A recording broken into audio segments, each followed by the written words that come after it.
ইতিহাসৰ পাতলুটিয়াই দ্বাদশ খণ্ড অশ্বিনী গগৈৰ সৈতে নতুন সময়ৰ এক প্ৰতিবেদন আহোম ৰাজত্বত প্ৰদান কৰা বিভিন্ন বিষয়বাব আৰু দায়িত্ব এক গৱেষণাৰ বিষয় সেই সময়ৰ প্ৰশাসন পৰিচালনা কৰাৰ দৃষ্টিভংগী অতি আধুনিক আছিল কাঠেৰে দলং আৰু ঘৰ নিৰ্মাণৰ দায়িত্বত আছিল চাওৰুঙৰ ফুকন আহোম ৰাজত্বকালৰ প্ৰশাসনিক দিশটো এক গৱেষণা কৰিব লগা বিষয় ইতিহাসৰ পাতলুটিয়াৰ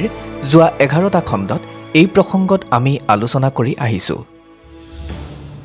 আহোম ৰাজত্বত ৰাজধানীৰ ঘৰবিলাক আৰু দৌল দেৱালয়ৰ বাহিৰেও সকলো ৰাজহুৱা কামৰ আৰু অন্যান্য কামৰ কাৰণে চাওৰুঙৰ ফুকনে কাঠ যোগান ধৰিছিল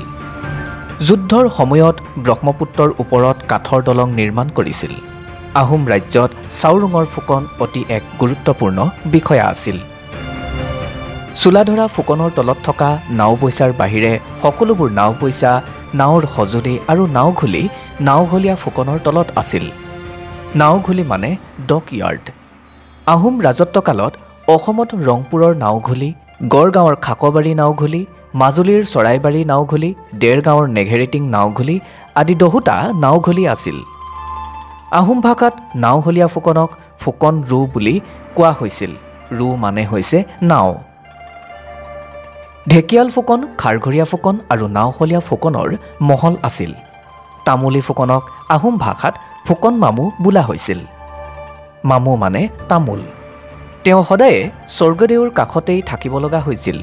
স্বৰ্গদেৱে প্ৰত্যেক সমাজে যি খাইছিল সেই প্ৰত্যেকবিধ ৰন্ধন বস্তুৰ ভাগ তামুলী ফুকনলৈ পঠিয়াইছিল তামুলী ফুকনে পৰীক্ষা কৰাৰ পিছতহে স্বৰ্গদেৱে আহাৰ গ্ৰহণ কৰিছিল তামোল পাণ যোগান ধৰা পায়সকল আছিল তেওঁৰ তলত স্বৰ্গদেউৰ বাগিচাবিলাক তেওঁ তদাৰক কৰিছিল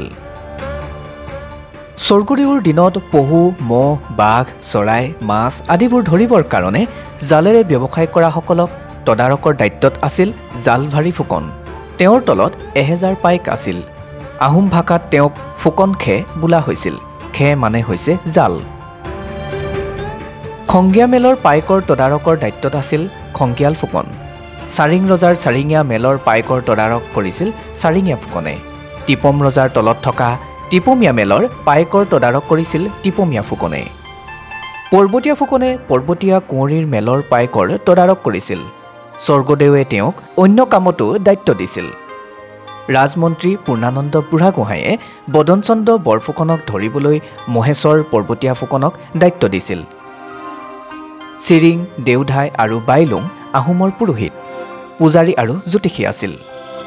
আহোম স্বৰ্গদেউসকলে হিন্দু ধৰ্ম লোৱাৰ আগতে এই তিনি খেলৰ মানুহে আহোমসকলৰ সকলো ধৰ্মকাৰ্য চলোৱাৰ উপৰিও জ্যোতিষী বুৰঞ্জী আৰু আহোম ভাষাৰ চৰ্চা কৰিছিল আহোম ভাষাত এই তিনি বিষয়াক ফুকন চি ৰিং ফুকন বাইলুং আৰু ফুকন ম চাই বুলি কোৱা হৈছিল ম চাই মানে হৈছে দেওধাই এওঁলোকে চিৰিং বাইলুং আৰু দেওধাই খেলৰ মানুহৰ দ্বাৰা উপৰোক্ত কামবিলাক কৰোৱাইছিল তেওঁলোকে সদায় স্বৰ্গদেৱৰ ওচৰত থাকি উপদেশ দিছিল আৰু ৰাজকোঁৱৰ আৰু উচ্চ বিষয়া সন্তানসকলক বুৰঞ্জীৰ শিক্ষা দিছিল তেওঁলোকৰ ভালে মানে আজিও আহোম ভাষাৰ চৰ্চা কৰে ৰজাই হিন্দু ধৰ্ম গ্ৰহণ কৰাৰ পাছত ৰজা আৰু পাত্ৰ মন্ত্ৰী আদি উচ্চ বিষয়াৰ পুৰোহিতালি কৰা বামুণজনক ৰাজগুৰু ফুকন খিতাপ আখ্যা দিয়া হৈছিল সেই পুৰোহিতসকলৰ বংশধৰসকল যোৰহাটৰ বালিগাঁৱৰ ৰাজগুৰু গাঁৱত এতিয়াও আছে এইসকল ফুকনৰ বাহিৰেও আৰু বহুকেইটা ফুকনৰ বাপ সৃষ্টি কৰিছিল আহোম স্বৰ্গদেউসকলে পৰৱৰ্তী খণ্ডত আমি আহোম ৰাজত্বকালত বৰবৰুৱাসকলৰ দায়িত্বৰ প্ৰসংগত আলোচনা আগবঢ়াম